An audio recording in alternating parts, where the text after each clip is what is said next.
All right, guys, thank you for joining me this morning. I know it's early. Have to go into work right after this, so I should be on for about a half hour, and then yeah, and I gotta go stand in the rain for a couple of hours.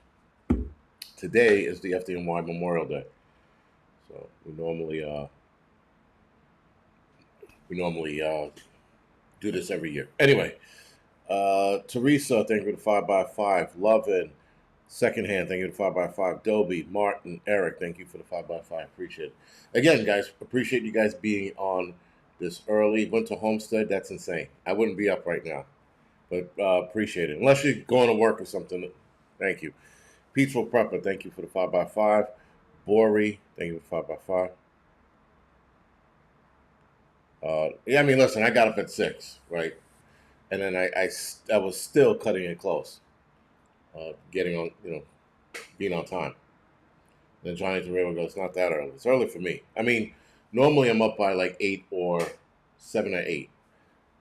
That whole 5 o'clock in the morning, that whole trend that was going on or fad where like getting up at 5 o'clock means you're the elite of the elite. I'm like, shut up. Some people get up at 4 in the morning.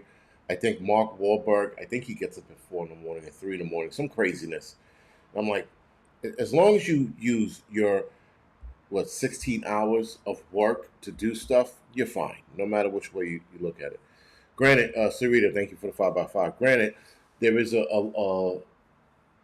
especially if you have kids in the home, getting up like 4 or 5 in the morning is pretty good because you're alone and you have peaceful time. But when you live by yourself, it doesn't matter, right? You can get up at noon and it'd be fine, which it's not. Last week I had one of my bad nights, and I got up. It was like 11, no 10. I was like shit, and like half your day goes by, and so the earlier you get up, the more shit you get done. You feel more accomplished by like 11 o'clock in the morning or noon. What's going on? Thank you for the 5x5. So anyway, let's talk about some of the nonsense going on in the world, or other nonsense. So we're going to start out with the mark of the beast. Now, I'm only bringing that up because Prepper Revelator sent me an article, not an article, a video. I think it was a video about it, and it was a guy who was being interviewed by Tucker Carlson. Forgot the guy's name. I am bad with names, but watching some of these interviews, people are rattling off names. I'm like, yeah, I'm not that dude. Anyway, so they were talking about the whole mark of the beast, and I found it interesting, guys, that we are undoubtedly entering that realm. And the blockchain technology, which I I was under this impression with blockchain technology being only used for cryptocurrency, right? But apparently, this blockchain technology that is coming out can record everything everyone does at any given time. So no matter what keystroke you make, no matter what you say, no matter what transaction you make, it's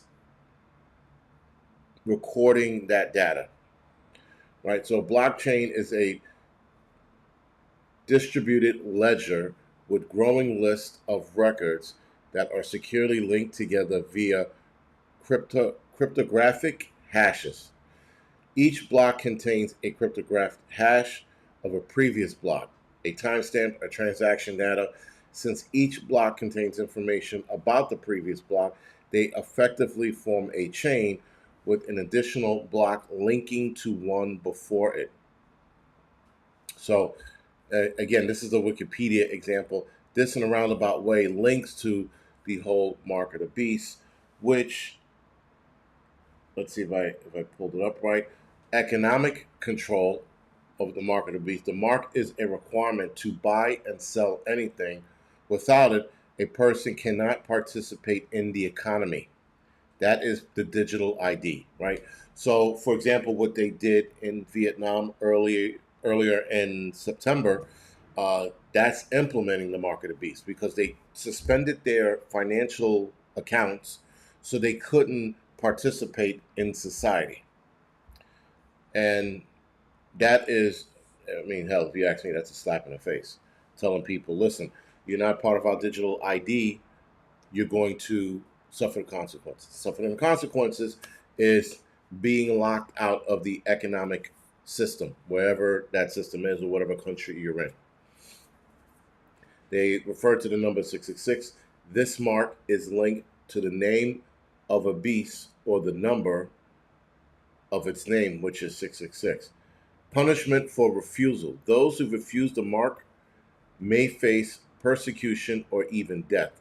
We're not there yet, but I guess you can also say facing death would be locking you out of the ecosystem, the economic system, and then you can't buy anything to eat. Therefore, you pass away by way of starvation. So it's not too upfront in our face. Internal consequences. Those who accept the mark of the beast are said to receive God's wrath.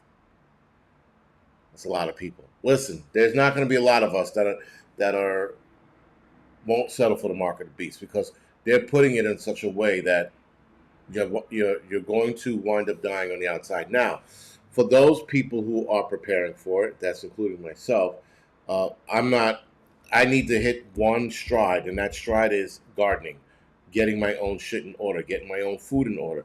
This is how you separate yourself from this mark of the beast. What they do next, I don't know. I don't know what that's going to look like. But the historical context of the mark of the beast, many scholars believe that the mark was a symbolic reference to the Roman Empire power and economic demands. Roman coins often bore the emperor's image, representing his claim to divinity. Refusing to use this currency would prevent Christians from participating in the market. Interesting. I didn't know that. So either you used our coin or you died. And that was in Roman time. But now in 2025, there's more I guess not lividity, excuse me, wrong word. There's more weight to that comment. Because again, blockchain technology, I didn't know was that heavy. Again, when blockchain technology was created, I remember them talking about it in regards to cryptocurrency. And blockchain was having all your financial earnings on that one block. And that each person owned a block, and each block was infinite amount of information about that person. And it can store infinite information about that person. And that there's like trillions of blocks out there, trillions. So there's like one per person and then some, right? Because there are 9 billion people on this planet, and there are trillions of blocks of chains that can store our information. Which leads me to believe trillions also means that long after we're dead, they can still pull up our information, right? So yeah, this is not, and again, I thought that was interesting. And I didn't mean to talk about this morning, but like I said, Prepper Revelator sent me some stuff over, and I was listening to it. And there's a couple of more, I guess, YouTube videos that I want to listen to as well. But I thought this was very interesting. And so, of course, I look it up, and I look at blockchain technology. I'm like, motherfucker, here we are. And this is going to be the hard part, I think. This is going to be the test of faith. Because if you are locked out of society because you do not want to take part of society in the blockchain nonsense, this is going to be very hard. And we have to figure out a way, or we have to figure out a way around it, for the most part. Now, modern speculation of the mark of the beast, other interpretations see the mark as a purely symbolic of giving one's spiritual alliance to sinful humanity or man-made system rather than to God. Get out of here. Allegiance, excuse me. One's spiritual allegiance to sinful humanity. The hand could represent one's action, and the forehead one's thoughts. Okay, that's interesting. And that was symbolic interpretation. Modern speculations. With advance in technology, some have speculated that the mark could be a modern form of identification, such as a microchip implant, barcode on the back of the neck, a mandatory digital ID. However, those who hold a religious view argue that unknowingly taking the mark of the beast is impossible, as it is deliberate act of worship. Now, again, this is modern speculation, and modern speculation includes mark of the beast mandatory digital ID. Again, look what they did in Vietnam. And there was another country that went digital or cashless, if you will. It was an African country, either last year or 2 years ago. And the people of Africa were scrambling to take their cash that they probably had under their mattress or some shit, take their cash and put it into the banks so that it can be transferred over to digital. Now, digital currency is bullshit. I've said this before, I will say it again. It doesn't exist. It's not real. It's a made up system that the elites can take out physical cash, gold and silver, and turn it into digital. Digital doesn't exist. And it's a fake way or a real way of taking our money and a fake way of giving us some bullshit in return. Cryptocurrency, the worst currency in the world that's completely made up. It doesn't exist. I've had this argument with people years ago about cryptocurrency. I was like, it's fake. Now, could you buy the cryptocurrency and own it? As of right now, I would. But if they want you to implant that technology into your body so it's always on your person, absolutely not. But back to the whole cryptocurrency argument, I remember telling people it doesn't exist. It's fake. You have, though this is fake as well, and this is euro, by the way, this is tangible. This is in my hand. I own it. People want it. I go to some shithole in Europe, they robbed me for this. This is something you can touch. Gold and silver is something you can touch. This is 20 euros, by the way. Right? And that is something you can touch and have ownership of. Cryptocurrency, there's no ownership of it. Though they like to tell you you own it, it's still ones and zeros in the air. Doesn't exist. So we went from gold, silver, diamonds, tangible items that we can actually use, to now just ones and zeros that we can't even see. And yes, Eric, the paper is worthless. You are right. But it's still a tangible item that's in my hand that I can see using if you're that kind of a person. Smell, right? But telling me that I own cryptocurrency and you can take that cryptocurrency away from me, whatever that is bullshit. Now, in the prepper world, tangible items are items that you can use, right? So whether that's a book, for example, teaching you how to garden or use knots or create knots or make knots, right? Cigarettes, ammo, those are tangible. That's like, to me, that's real money. That's real money. Things that we can use. I can't eat euros. I can't eat gold and silver. I can't even eat diamonds because I'm pretty sure we will break our teeth. But tangible items that we can use, pencil, pen, paper, right? Liquor if you want to get drunk, eggs because you can eat that meat. Those are things we should be trading in. We should have always been trading in that. But instead, somewhere along the line, somebody saw some shiny gold coin or a piece of diamond. Boom, there we were. Now we're trading this bullshit that we don't need because we can't use it. We can't use any of the currency that we switched over to. We really can't. Can't do anything with it.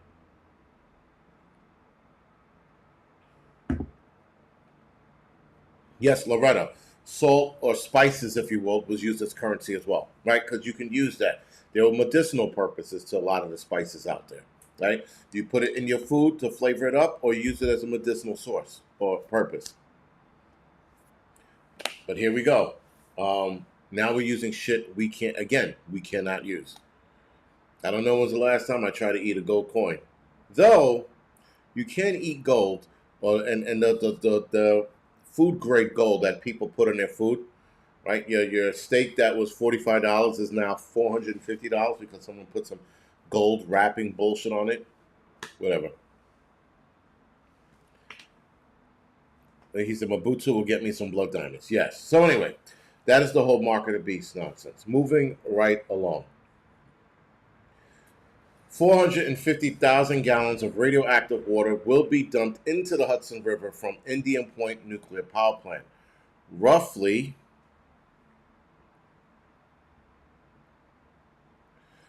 45,000 gallons of radioactive water from the defunct plant north of New York City will discharge into the Hudson River after a federal court ruling struck down the state's environmental law. No kidding.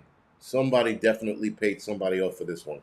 U.S. District Judge Kenneth Carras sided with the company Haltech International over New York State in a ruling issued last week to reverse the 2023 Save the Hudson law, which sought to prevent companies from muddying the Hudson River water.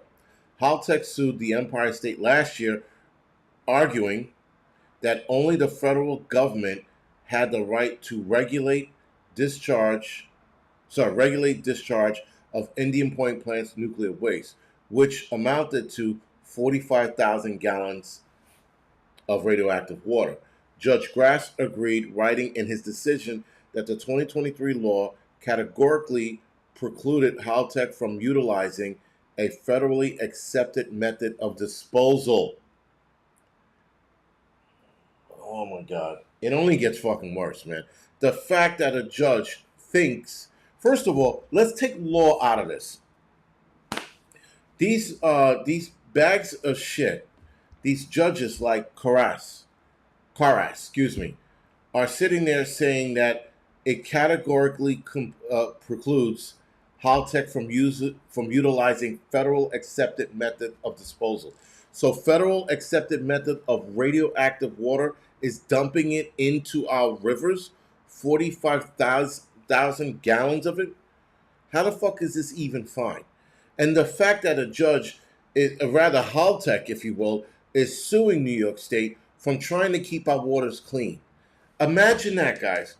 Imagine somebody suing a state because the state is fighting to keep the water as clean as they can. And this Haltech company is like, that's illegal. We're going to sue you. Listen, it's not like we're drinking that water because you really can't anyway. The amount of shit that was dumped into it in the 70s, 80s, and the 90s, and even the 60s, I'm sorry. You pretty much can't drink the water. But the fact that a corrupt company called Haltech International is suing New York State, and that shitbag judge is... This is why I understand when people threaten judges' lives. I wholeheartedly understand it. When I hear it from time to time, I'm like, oh, how dare they? This is why. If a U.S. district judge is allowing people to dump radioactive content into waters, that does leach into the grounds around it. Believe it or not, it does leach into it. It does kill off the fish. It kills off the life form in there. These kids down by the other end of the Hudson River, by the Statue of Liberty, they're putting in clams so that, is it clams or oysters? I can't remember. It might be oysters. They're putting in oysters and clams to clean up the water, right? So there's a project where if you can put 1 million oysters or clam, embed them into the water, it can clean up the water. It can clear it up a lot. Once you dump this amount of radioactive material into the water, you're destroying all sea life, especially all the work that these kids are doing down there. That stuff can only handle but so much radioactive water. And people do swim in it, believe it or not. People do paddle boarding, and kids do the what do they call that? The rafting thing, the canoeing thing, where they race. I forgot what that was called. Right? They do that shit in their water too. They actually do it in the East River, which is on the other side of me. The Hudson's over here, East River's over there. I'm on an island. Johnny D, if you drink that water, you'll turn into the Toxic Avenger. Speaking of the Toxic Avenger remake movie, bad enough, guys. When they were talking about redoing the Toxic Avenger movie, I was like, what are they going to make him? A gay chick? No, even worse. They made him a midget, a little dude, the Toxic Avenger. Now, Toxic Avenger is an awful B movie from the early 80s or late 70s, right? And it's a horrible movie, but it's fun to watch. Let me see when it was originally written. If I'm not mistaken, the original Toxic Avenger, not the 2023 version.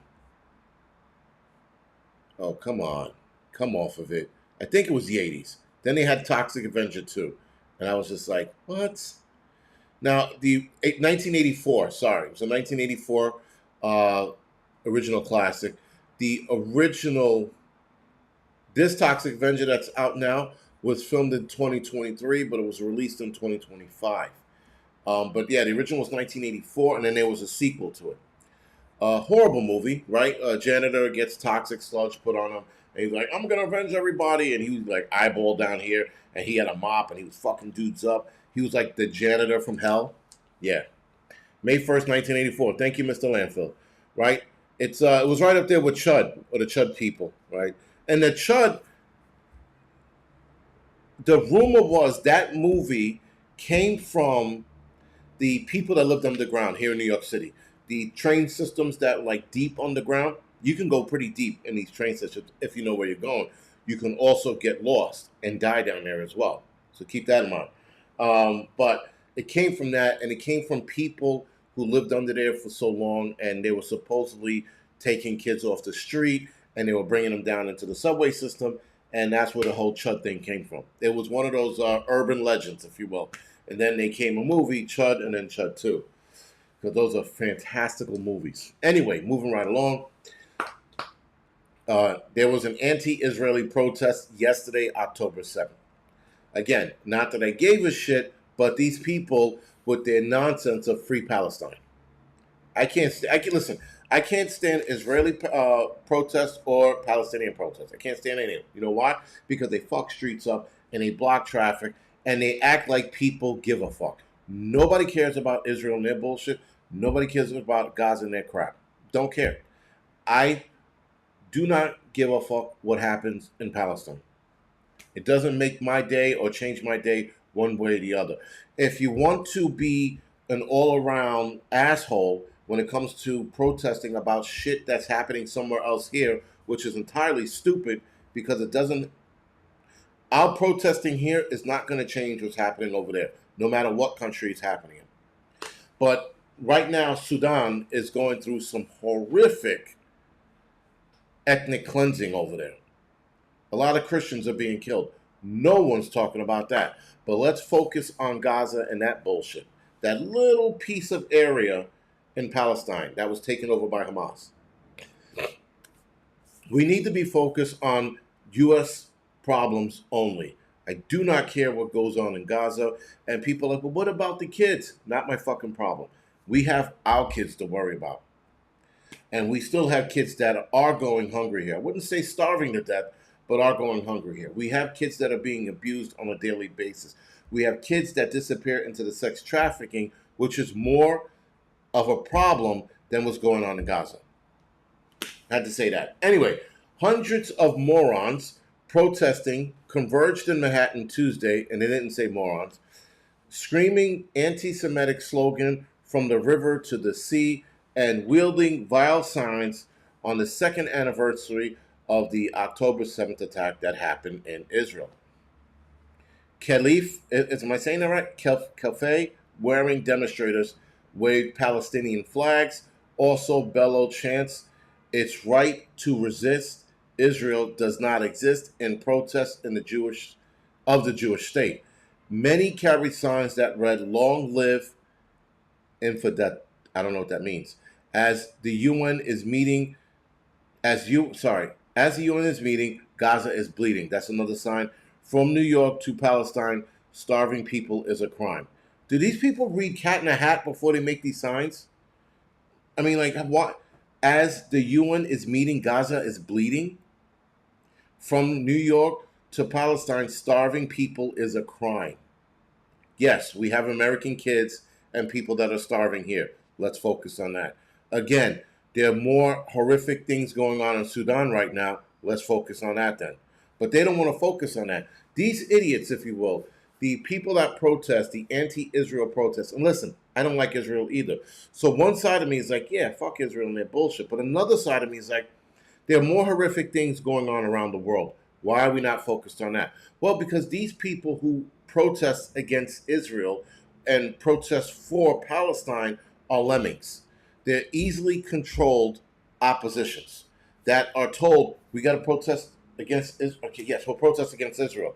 You know, if there's something going on in Sudan, fuck Sudan. Let's focus on Palestine right now and the kids that are dying there. There are kids dying horrific death in Africa every day. Nobody cares.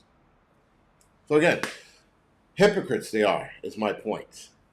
Other banged protest drums and called for the Intifada, I don't know what that is, while holding a massive banner that read, "Glory to our martyrs."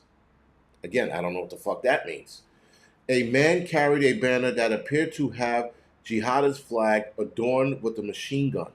Israel bombs, USA pays, how many children will die today? Cat in the hat shit, dude. I am 100% sure these morons read Dr. Seuss. They were like, it has to rhyme. So that when people read Israel bombs, US pays, how many kids will be killed today? That is gay. It's above gay. I don't know. I feel retarded for reading it. Anyway, many of the participants covered their face with surgical masks and kafes, a Middle Eastern garb popular among anti-Israel protesters.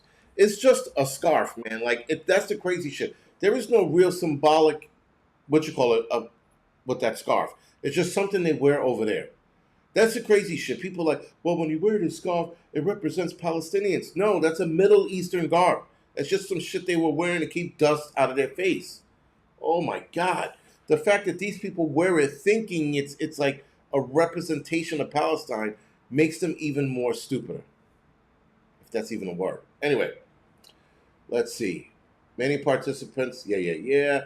The Voltric protests swarmed outside the News Corp building in Midtown, which is home to the Post, Fox News, and Wall Street Journal. I think it says Viltrolic. I think that's what it says.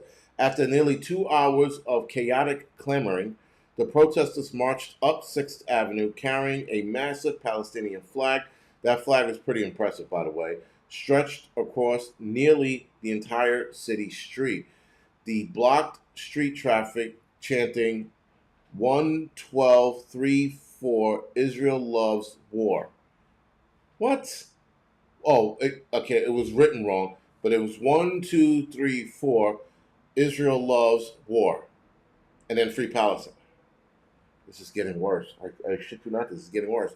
Some Jewish counter-protesters on the sidewalk shouted, "Release the hostages." Here we go. A large group eventually migrated to Columbus Circle, where the diminishing numbers of agitators vandalized bus stops, posts, and cars with markers, including a Tesla Cybertruck, which was scrawled with pink marker reading "Free Palestine." I would have beat the ever-loving shit out of these people if they would have rode over in my truck. I would have backed over. No, it would have been mayhem. If I would have came outside and saw them tagging on my shit, the entire Palestinian march would have ended badly for everyone. It would have been that North Carolina incident or South Carolina incident all over again, but it would have been doubly bad. Anyway, some protesters attempted to gain access to the plaza at Columbus Circle, but were actively turned away by security guards. Anti-Israel demonstrators come on the second anniversary, October 7th, of the terror attack that Benjamin Netanyahu allowed to happen. Just throwing it out there. All right, let's skip over some things. I'm running a little late. Disgraced middle schooler who reportedly sexually assaulted a 15-year-old girl wind up biting it in prison. So a convicted murderer murdered the Ernest Nichols, 60 years old, who was convicted back in 2011 and sentenced to 15 years behind bars for statutory, sexting. He was originally arrested on a staggering 27 charges, including a laundry list of sexual offenses.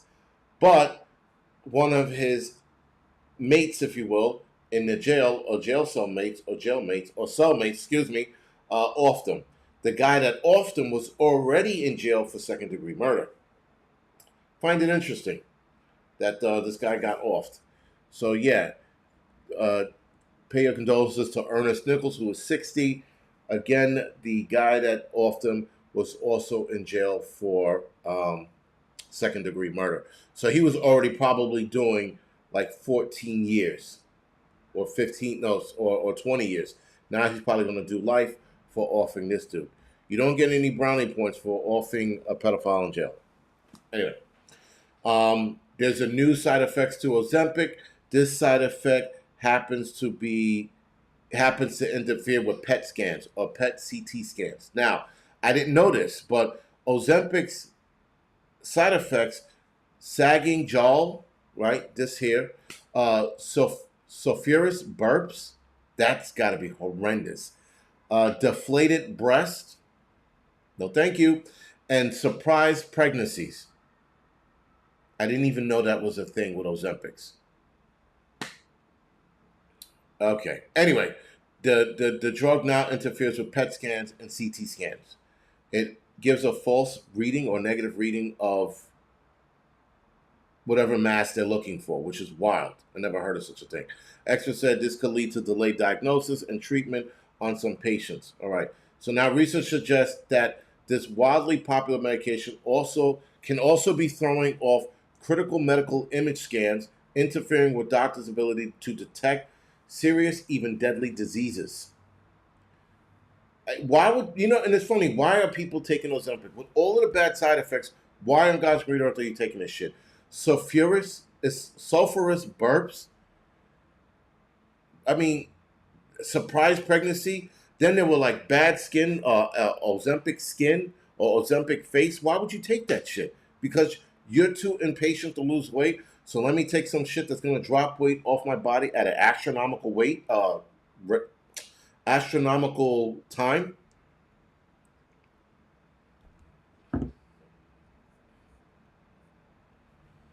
Anyway, moving right along. Netflix lost $25 billion after Elon Musk called for a boycott over claims of promoting transgender woke agenda in children programming. Now, I did see this. Let me see if I can find this. I don't think I can, not in the amount of time we have. But supposedly, parents are fighting back. Oh, here we are. Parents are fighting back against... So parents flex their power with anti-woke cancel Netflix boycott. Okay, so they are canceling their streaming service, and that led to $25 billion loss. $25 billion loss. And Netflix is still not pulling those transgender woke programs off the streaming service, which is bizarre. They pulled shit off for less. Like that movie with Franco. What's his name? Franco and Seth Rogen. The one where they were interviewing the North Korean president, and they got in trouble for that. Adriana, very good. Now, I don't have Netflix. The wife does. She won't cancel it, but I haven't logged on to it. So I've been trying to do my part. But anyway, this decline coincides with nearly 5% drop in its stock price over a week, marking its biggest weekly decline since April. I don't know why. And the crazy shit is Elon Musk on his X page or Twitter page, he pointed out all of the transgender and gay shows that are on there. And he was like, enough. In fact, Elon Musk, unrelated to Netflix, by the way, is threatening to pull his funding from the Super Bowl because of that Bad Bunny guy. Now, I'm going to do a video on Bad Bunny later this week, if not next week. But this guy's a true piece of shit. He dresses up like a chick. He wears fucking homo clothing. And he fucking is doing the Super Bowl in Spanish. and telling people the audacity to tell people you need to learn Spanish in 4 months to listen to my halftime show. Fuck him. So he's threatening, Elon Musk is threatening to pull a lot of the Super Bowl funding away if they don't get rid of Bad Bunny. I thought that was a pretty good call for him. Also, a traitorous comment that Ben Shapiro made back in 2011, and he is standing by it in 2025. I would gladly waive the Born in USA requirement for presidency of Benjamin Netanyahu, but he said for Bibi. He is stating that he would get rid of the Born in USA requirement, right? You have to be born in the United States to run for president. He thinks that we should get rid of that so people like Benjamin Netanyahu could be president of the United States. This is Ben Shapiro. I told people before, Ben Shapiro was a piece of shit. I didn't trust Ben Shapiro when I saw his little punchable face, but when I found out he was part of the Tiny Hat Society, I didn't trust him at all. I said, he is not a trustworthy character. And lo and behold, this comment he made back in 2011, still standing by in 2025, that's a traitorous comment. Anyway, guys, I am running super late. I will see you guys tomorrow. Sorry, I'm a liar. I will see you guys later this week, either Saturday for the doubleheader, if not next Tuesday. Other than that, guys, thank you for joining me, and I appreciate it as always.